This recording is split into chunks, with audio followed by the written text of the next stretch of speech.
Clifton Powell, welcome to UpFront. How are you this morning? I'm great. How are you doing? Oh, man, we're so excited to have you here in the studio. I think when I told everyone that you were coming, they have been asking me, can he do this? Can he say this? Can he say this line? Can he do this line from the film? So they're really, really excited that you're here. Man, I'm glad to be here. Yeah. A lot of history in this building. Exactly. So you're here promoting Saints and Sinners, which is in its fourth season on Bounce. But before we go there, I kind of wanted to go back. I was watching, I actually fall asleep to the show Murder, She Wrote. It's kind of one of the things that I just kind of fall asleep to television. And there was an episode that came on, and you were on that particular episode. What year was that? That was, if I'm looking at my notes, I believe that episode was in 91 or maybe 90. Okay. The episode was the Big Easy murder. Do you remember that one? Yeah? No? I don't remember everything about it, but I remember doing Murder, She Wrote years ago. Yeah. I didn't have a mustache. Was it an episode with no mustache? I think so. Yeah. You were kind of like this, it was in New Orleans. Ironically, sent me a clip. The black girl that played one of the lead girls in it, she sent me a clip not too long ago. She found me on IG. Just kind of took me back. But, you know, I've been a working actor, man. That's all I really am. I told somebody earlier today in an interview that if you're not opening a movie like Denzel or Sam or Jamie Foxx, you're not a movie star. You're a working actor. That's what you are. Wow. And it's crazy because when I was looking at your IMDb, there's so many films. Yeah, that doesn't make you a movie star. Movie stars open movies. Makes me a well-known personality and a working actor. That's how I see it. Wow. Can we go back to that time? Who was Clifton Powell at that time that you were doing Murder, She Wrote, and you were also in Rock and South Central? I was an actor. What people have to understand is I want to be a football player. I never want to be an actor. I played, neighborhood football. I was really good. I was little, but I was fast, and I never had any ambition to be anything other than a football player. I want to be Charlie Taylor with the Washington Redskins. I'm a Washington, D.C. fan. I'm from D.C., and that's it. After football, since I played 1 year in high school, my nephew is a sportscaster, James Brown. I don't know if anybody know JB, CBS Sports. Yeah. So JB was a big-time basketball player come out of D.C., So since I didn't make it in football, I played 1 year at the Mather. I was too skinny and too little, and I didn't, in the neighborhood, you go up in the neighborhood, you go down to the lamppost, you turn left. And, when you get into football, you got to read plays and all that nonsense. I couldn't read a play. I wasn't inept. And back in the day, wouldn't make the kind of money that takes you into training. So I basically wanted to be a football player. And then that didn't work out. I went to the Mather to be like JB. So then I tried basketball, which I was dreadfully bad in basketball. And I gave somebody the finger on the back of the bus, at a Catholic school, and they put my ass out the school. They put me off the team. And then I just said, man, all boys school, I think I need to get out of here because I stayed in trouble with my white guy friends. I was always in detention, the only little Negro in detention. Me and Charlie Wiles and Joe Lassick. I haven't seen those guys since the 9th grade, man. And I stayed in detention, so I decided to transfer, and I went to another Catholic high school, saw a play, went to the teacher. I said, yo, man, put me in a play. I don't want to do no damn singing or nothing. Just put me in a play. He put me in a play. He didn't have enough guys, so he put me in a play. I did the play. My Spanish teacher came to me. She said, maybe you try to be an actor. I'm like, B. I call her B. Like, B. I was from the hood, so I was like, man, and my niece came to the play. She's like, because, back in my era, if you were really dark like me, they were just trying to figure out, is this Negro going to end up in jail? Because even if you wasn't bad, people projected on you because you was so dark. It was a different time. I got called every black name you can think of. Captain's Black, Spooky, 11:59, 1 minute before midnight. I had a gap here, and here. My hair was so beady. This guy said it looked like a rabbit pooped on my head. So I got ridiculed a lot, and I got picked on a lot. I got bullied a lot. And so what happened was I heard about this workshop program. Debbie Allen was my dance teacher, my ballet teacher. Heard about this workshop program. They asked me to audition like 4 or 5 times. I did it. They put me in the program. I had no idea what I was doing. I was the worst actor in the program. I wouldn't wear my leotards and tights. So one of the teachers came to me and said, listen, man, they're going to put you out the program. You got to put your leotards and tights on. And then you're not going to change classes. And you're scaring everybody in here. Because I ain't been around people with earrings and claws and stuff. And they kept me in the program. And then I went to college. So I tell people all of that so that by the time I got to Hollywood, I did not have a plan. You understand?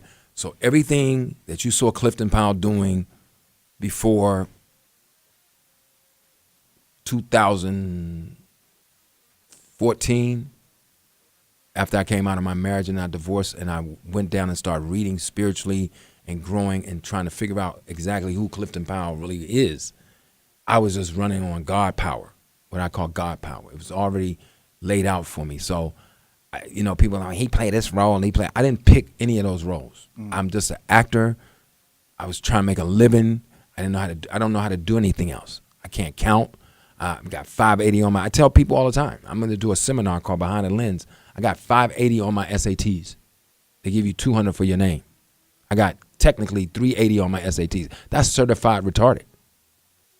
Because sometimes when the gods get in it, it's just destined, so, and I had to tell my girl, my girl is really deep on the computer and I said, baby, if I go to the casino, I can't play blackjack like everybody else because I can't count fast. So when you ask me who was Clifton Powell then, it's an intricate question because I don't know who I was. I was just working on God power, and my dad instilled in me a sense of not quitting. My dad used to always say, all you need is faith the size of a mustard seed. Where there's a will, there's a way. My dad had a 4th grade education. When I first got to LA, I was dating this executive girl, right, from DC. I'm not going to say her name because you know her. And I remember my car got towed. I had a Ford Festiva. And have you ever seen a Ford Festiva? Top of the line Ford Festiva, $1,500 fully loaded. And it got towed, right? I knocked back on the door. I was like, she's like, yes, because she's reading scripts. She's big time, I was like, and she just liked me. She's still my dear friend today. And I'm telling you this because I want people out there who are listening to understand, if you see me, where I came from, and understand the kind of work and the plan that you have to get to where I got to. And I landed in the middle. I remember Spike when he did his first play.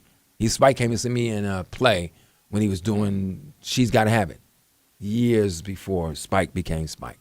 So I said to her, she says, well, don't you have AAA to get your car out? I was like, no, I don't drink. She's like, no, not AA, fool. AAA. I'm like, I don't know nothing about AAA. She said, well, don't you have a bank account? I said, now I'm almost 40 years old. When I got to LA at 35, 37. She said, well, don't you have a bank account to get some money out? I'm like, no. Now she's an executive sister, went to Princeton. She looked at me, she said, I can't say what she said. She said, Nigga, how do you pay your bills? I say, Nick's check cashing. She said, wait a minute. You almost 40 years old and you still cashing and paying your bills with money orders at Nick's check cashing? I said, yeah. That's Clifton Powell was. My father had a 4th grade education. My mother died very tragically when I was 4. I was raising myself at 7.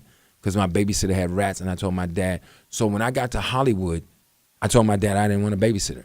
But I always had angels around me. So when I got to Hollywood, after doing 10 hard years in New York, I saw Sam and Denzel and all those guys in front of me. When I got to Hollywood, I was on some other power, on some higher level spiritual power that kept me in the game. I was up for a big TV movie. And I'm not going to say the name of it. I'm not going to say any more names because I'm going to get in trouble. But they told the producers that we think he's too black and he's going to scare everybody. So when people come to me like, well, you should be further along than you are, they wouldn't let me. But I don't talk about it because it's going to sound like I'm playing a race card or I'm being bitter. It's a lot of things that happen in Hollywood that are out of your control on every level. So nobody has ever asked me that question before. That's why it's so intricate. Great question, because I don't know who I was. I was just a little black boy out the hood who didn't know how to do nothing else, and I stayed in it. And my father told me, don't quit and have this much faith. And then after I went through my divorce and lost about $5 million, and all the people who were my friends from the time I started to 2012 all disappeared. And when I came down here, I had $100 in my pocket and I was homeless. You won't understand it. but I had to go down and read and grow, and I figured out who Clifton Powell was, and and that's who I am now. Wow. Is that I don't mean to get that deep, but No. nobody's ever asked me that question before, and it's such an interesting question. Where you get your questions from? You got a little book over there. So now I'm understanding who Clifton Powell is, and I'm having a hard time being Clifton Powell, the celebrity, or whatever people see me, because I'm not wired that way. When you come out of theater and ensemble theater, you're wired to be a part of a team. There's no I in team. So I'm not wired to be out front. I'm not wired to walk in a room like all y'all bow down because Cliff Powell just walked in the room. I don't have that kind of ego. And I was raised, my sister pop you in your throat. My sister raised me. If you ever met my nephew JB, one of the nicest guys you ever meet. Very humble, because my sister will pop you they'll punch you in the throat. We come from old Southern people. So that's a long answer to a very intricate question. But I want people to understand, when you see me, who I am now. Before I was just being led by some God power. So how did you? And it was something that you were talking about, and when you said the issues of colorism, how were you able to get past that? Because again, I'm looking at your list of all of these iconic films, and we say your name, and people are like, oh yeah, this character or that character. Man, what you know what I like about you is because you do your research, and I like when an interviewer is intelligent and ask intelligent questions, because some people have never asked me about the color. I've said this statement several times. Oftentimes I don't talk about it. If I talk about all the sexual stuff in Hollywood, not just from men but from women, if I talk about all the color stuff, people gonna be calling me. I don't talk often about colorism or some of the sexual things that have been put in my face, or some of the moves that I had to make it in this business. Colorism is real, but when you talk about it, people are like, oh, now you're playing a race card. Man, I did a speaking thing the other day for Conscious Content with AZ, her writing program, Bridge 17, and I said, guys, man, what a great time to be African American in this business. I never thought I would live to see the day. It is not anything like it was. It's 55 outlets. It's black folks with hair like yours and hair like hers, and dark-skinned black women in the leads. And, it's just beautiful. And you got so many wonderful shows: Black Lightning, Queen Sugar, Power, Empire, and the list goes on and on. Panther just rocked the world. So it's a good time for young people. But we gotta stay vigilant, because then we'll lose it, So I don't talk about it because it'll cause a firestorm, and then people, he's bitter, and I ain't bitter. I landed in the middle. The middle is not a bad place to be in Hollywood. Let's talk about some of those memorable characters. You mentioned Selma, Lord Selma. Now let's talk about where you get your little questions in. That's what I want to know. Do your little homework. Was that your first time playing the iconic Martin Luther King Jr.? Yes. And one of my guys from college, his name was Al Eaton. He used to do a one-man show on Dr. King. And I remember going to see him. I was like, man, I like to do King. And yeah, and ironically, I was just telling the last interviewer that I wasn't supposed to be in that room. So I got into the audition, and Reuben Cannon picked my picture up and said,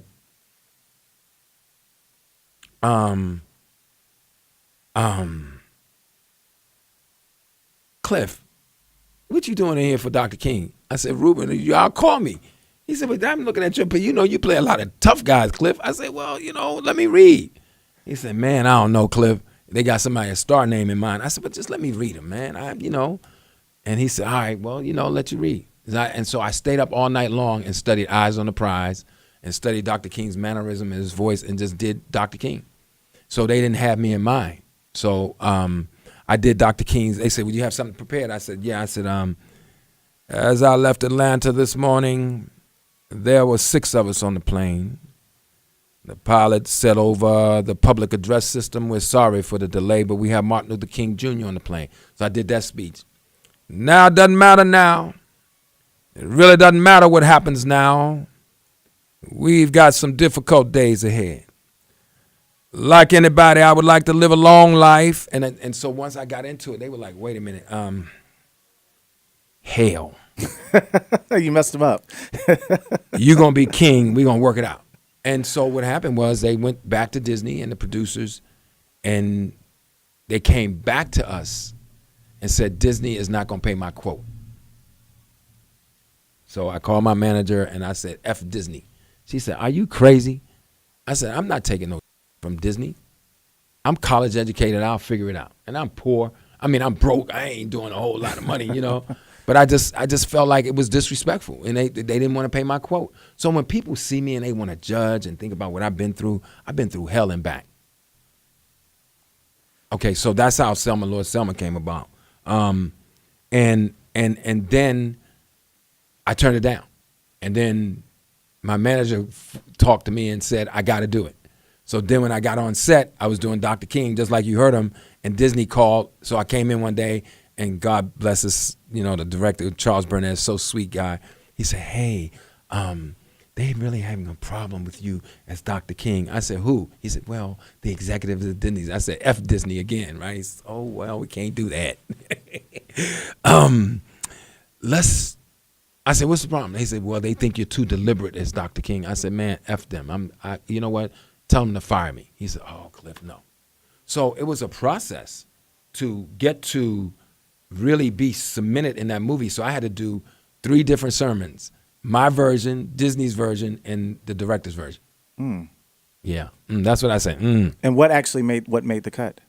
What you see when you see the movie. If people have not seen Selma, Lord Selma, you know, don't just watch it during Black History Month. If you have young kids, let them watch it, because it's the civil rights movement, but from a child's, little girl's perspective. Yeah, journey. It's a very important movie, and this is the problem. They take our stories. Charles Burnett said to me, he says, oh, man, I know you're worried and frustrated too, but guess what? They don't want to see any blood on Bloody Sunday. And they want me to take all the dark colors and tone it down. I'm like, Charles, do what you got to do, but I'll probably walk off the set. So we got to be we got to read more and do more interviews like this and get down inside of stuff and really understand what this system has done to us and how they take out. I don't know if you've seen The Last Shaft. I'm not going to trash it. Yeah, I did. I'm not going to trash it because Sam is my friend. Has nothing to do with Sam. It's what the system is saying they want Shaft to be. It was like a Disney movie. Shaft was a dark-skinned black man who Richard Roundtree was cast deliberately in the 60s so we could say we got a strong black man on screen who ain't no chump, who ain't no punk, who ain't nobody bullying, and he stood up to the man. They've got no, and it has nothing to do with, so hear me out there, this has nothing to do with Sam or anybody in the movie. It's just a franchise from the top has turned into something Disney-like. That's all it is. So it's a lot of levels to this business. And it's your fault because you keep asking these deep questions. I want to get to probably when I say your name, people automatically mention this character, Pinky. Oh, Pinky. Where did he come from? Out of Ice Cube's head. Ice Cube is brilliant. And just so people understand about Pinky, I wasn't the first choice for Pinky. The casting director suggested me. I had a cold. I couldn't come in and meet with Cube.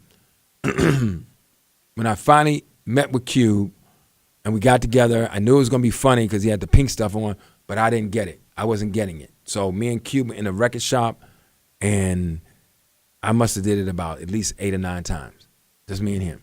And and Cube was real quiet, and he just stood there and stared at me. And I was like, man, inside of my head, I was going, man, please, I need the job. I done ran through some of my money. I got a wife. I got 3 kids. I got a couple of girls, and I'm trying not to, cheat on with my wife, even though I did anyway. And I got a lot of bills. So Cube staring at me, I'm staring at Cube. Just like this. And then finally I said, because directors don't like to do it for you. I said, so Cube, why don't you take it and show me what you're trying to go? So he took the gun. He said, I blow your head smooth off. And my mind went back to this character that I played in this stupid movie I did for one of my director friends. A lot of times y'all see me in C or B-list movies. My guys are producers. I'm from the hood. So if I went to college with his son or with you and you call me and say, Clip, man, my son doing his first movie, we give you $10,000 for the day. The movie might not be no good, but I got an obligation to reach back. So stop criticizing me about that. So one of my friends, Eric Mezza, was doing this movie called The Breaks that I read. I was like, I don't know how good this is going to be. But I played this character in it that jumped around.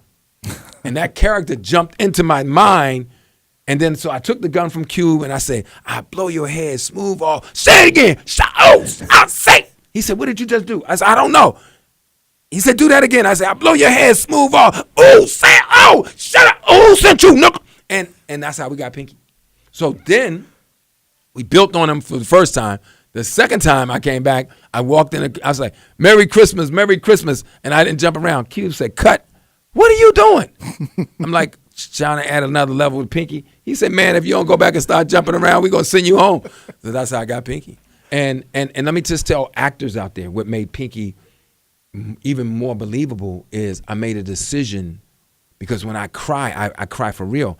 I made a decision to not do a character like, Day, you fired. I really cried. Like, Day, you fired. But you fired too. You gonna fire me, Pinky? Yeah, you fired. And I cried. And then I regrouped. I was like, hitting me scared, but I held my own. That's what makes him so funny, because when you play him as a character, so as a trained actor, I approach all characters from the same place. Find the real, find the truth. Dr. King, Pinky, Cuddy, it doesn't matter. Chauncey, that's what I do. It's all training, Stanislavski system called method acting. Go ahead. Let's get into your character on Saints and Sinners, Rex Fisher. Man, I need a break Fisher. with you asking me all these deep questions, man. Hey, man, I mean, yeah, go ahead. We're in season 4. I mean, what can we, how are you approaching him this new season? Man, the same as I did last season, so I don't mess my checks up. 'Cause now that I'm Clifton Powell, I got even more responsibility. No, when you play a character like Rex Fisher, so Saints and Sinners is a kind of spinoff, so to speak, from Russ Parr's The Under Shepherd. So if anybody have never seen The Under Shepherd, go watch it. It's a really interesting movie. Mm-hmm. Isaiah Washington is just a crazy beast in that movie, right? So in The Under Shepherd, I played a pastor that couldn't preach, which was hard for me because I can preach. So Russ was like, man, you can't preach. So if you saw The Under Shepherd, I'm preaching, but it's really bad. So when they called for Saints and Sinners, they said, we're going to turn you into this guy named Rex Fisher, who's like almost like a Cuddy. So that's really the base of Rex Fisher. And people are like, well, how did you come up with Cuddy? Well, I was in the Bronx after they had somebody else in mind for Cuddy, just like King. And I came in, they wanted me to read for Spider. I'm going to go back to your question. Because I want people to really, since you're not going to read it or you're going to try to read it, I'm going to give you all the background so you can stop making stupid comments. They had a star name in mind for Cuddy. It was hot as hell in L.A. I had a wool suit. I stopped at a thrift store and got me a Dob hat. I memorized Cuddy that night. I called my manager. She said, no, you're not going to be able to read for Cuddy. They got a star name. I was reading for Cowboy, for Spider. And then I was going to read for Cuddy. So for Spider, I had an eye patch. For Cowboy, I had a cowboy hat. So I went in, I had my eye patch. I did Spider. Spider had one line, shut up. That's it. Thank you. Then I went to the bathroom. I put my cowboy hat on, came back, and I did Cowboy like Cowboy. I said, thank you. That was good. So I saw the Hughes brothers. You asked me. I couldn't tell which one it was. I said, listen, man, can I read Cuddy? They were like, nah, bro, we got a star name for Cuddy. I said, come on, man, let me just read Cuddy. They was like, no, we have a star name for Cuddy. So I was sitting there. I said, bro, I'm here now, and we're going to get to your question. Mm-hmm. So just No, you're good. But I want to give people with an interview as wonderful as this the real background, because we got to start giving these millennials a little bit more so they can really appreciate the struggle. So finally they stared at me and said, okay, do Cuddy. And I did Cuddy just like you saw it on the screen. And I don't know where I came up with that voice. So then when I was in the scene, sitting in the Bronx, it's 99,000 below zero in the car, and I had a lollipop in my pocket from lunch, and I started sucking on a lollipop, and I put the voice and said, hey, baby girl. That's how Cuddy came about. Rex Fisher, if you notice the voice, is an offshoot really of Cuddy. And it's really harder for me to play Rex Fisher than it is to play Pinky. Because my personality is more stupid like Pinky, as you can tell. I grew up capping on people and joning, and if I had my druthers, I go to the casino, watch the game, go have a drink with the fellas, and just have a good time with my kids and my girl and my family, and just not worry about being any kind of celebrity. That's my personality. So Cuddy / Rex Fisher, it's a little hard sometimes to do some of the tough guy stuff that he does, you know? And that's when my training comes in. And it's crazy because I was talking with my good friend Rose Scott over at WABE. We love the show. And she was saying, you know, we know that Rex is so in love with Ella.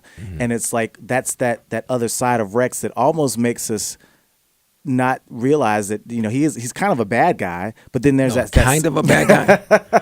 Will you stop being so nice? But there's that side. Rex is a gangster. Yeah, he is. And let me just interject since you went there. Yeah. For actors out there, I watch gangster movies. So I went in for a movie called John Singleton's, which I love. My friend John, who's gone, but God rest his soul, brought me in for everything he thought I was right for. So I went in for Three Brothers. Remember that? And I think so. Remember about the black guys and white brothers, and they was foster care. Yeah. So they wanted me to play the gangster. So I said, well, you know, if I play him, you know, he'll probably go to PTA meetings, live out in the suburbs, maybe have a girlfriend or wife, and you know. And the director looked at me and said, really? What kind of redeeming qualities would this guy have? He's a thug and a gangster. I said, did you see The Godfather? Where Al Pacino was in church and had ordered hits on everybody that went against his daddy? I said, so when we play African-American gangsters, we play them one-dimensionally. So I've already approached them about season 5, 6, 7, 8, if it comes, about opening Rex up so we can start to see gangsters. They all like beautiful women. They want to be in love. They all have a soft side, you know. So we're developing, seeing, you know, this gangster, you know, who may evolve into something different. You know? And we see that because we were saying on last night, it was like he loves Ella, and you see that. We see it in your face. We see it when you're around her. Yeah. You know, it's like he's putty in her hand. So wait till y'all keep watching and find out what really happens between me and Lady Ella and some of the secrets that are going to come out. It's amazingly juicy. Wanted to ask, is there a role that you have not played that you've been wanting to play for a very long time in your career?